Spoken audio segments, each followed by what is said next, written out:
अजीज़ कह कर किसी को बुला सकते नहीं, अजीज़ तो अल्लाह का नाम है, अल्लाह अजीज़ है। अब्दुल अजीज़ तो कह सकते हैं, किसी को अजीज़ नहीं कह सकते। एक और भी बीमारी है ना, अब्दुल खालिक को खालिक कहेंगे, अब्दुल सत्तार को वही सत्तार भाई, गफ़ार भाई। इन्ना लिल्लाहि व इन्ना इलैहि राजिऊन, ये तो नाजायज़ है। अब्दुल सत्तार, अब्दुल गफ़ार, जो अल्लाह के नाम है उनके साथ अब्द लगाया जाता है।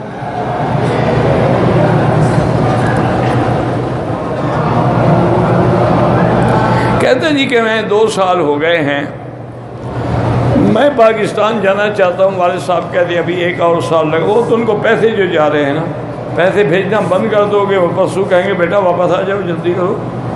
तो बहरहाल बीवी जो 2 साल वहाँ अकेले बैठी हुई है, उसको बुला लो और फिर उसको अपने पास रखो।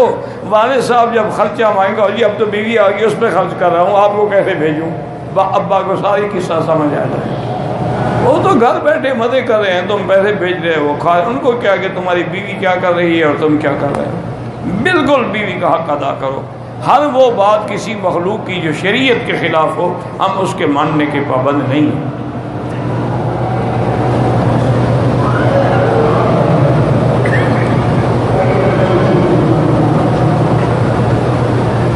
बहरहाल तस्वीर पड़ी थी, मैंने उठा ली, आपने उठा ली है, तो अब ये तो नहीं आपको पता ना उसकी कीमत 2 रियाल है या 20 रियाल है। इसलिए बेहतर है किसी गरीब मिस्कीन को दे दे, पड़ेगा, आपको भी दुआ करेगा, उसको भी दुआ करेगा। आपने तो ख़ुद कीमत लगा दी है ना 2 रियाल। अब क्या पता वो 2 रियाल की भी है या 2 रियाल की भी नहीं है। तो इसलिए हुक्म है कि मक्का मदीना में कोई चीज़ पड़ी और न उठाओ, पड़ी रहे, किसी और के ज़िम्मे लगे, तुम्हारे गले में ना पड़े। बहरहाल गुजारिश ये है, अल्लाह आपकी मुश्किलात हल करे।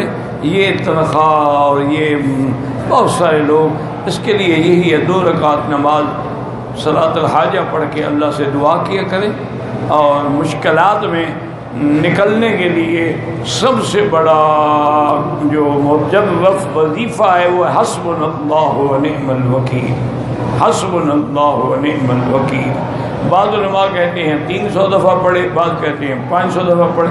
तुम इस पे न जाओ, जितना हो सके पढ़ो, और जितना पढ़ोगे इंशाअल्लाह मुश्किल जल्द से जल्द हल हो जाएगी।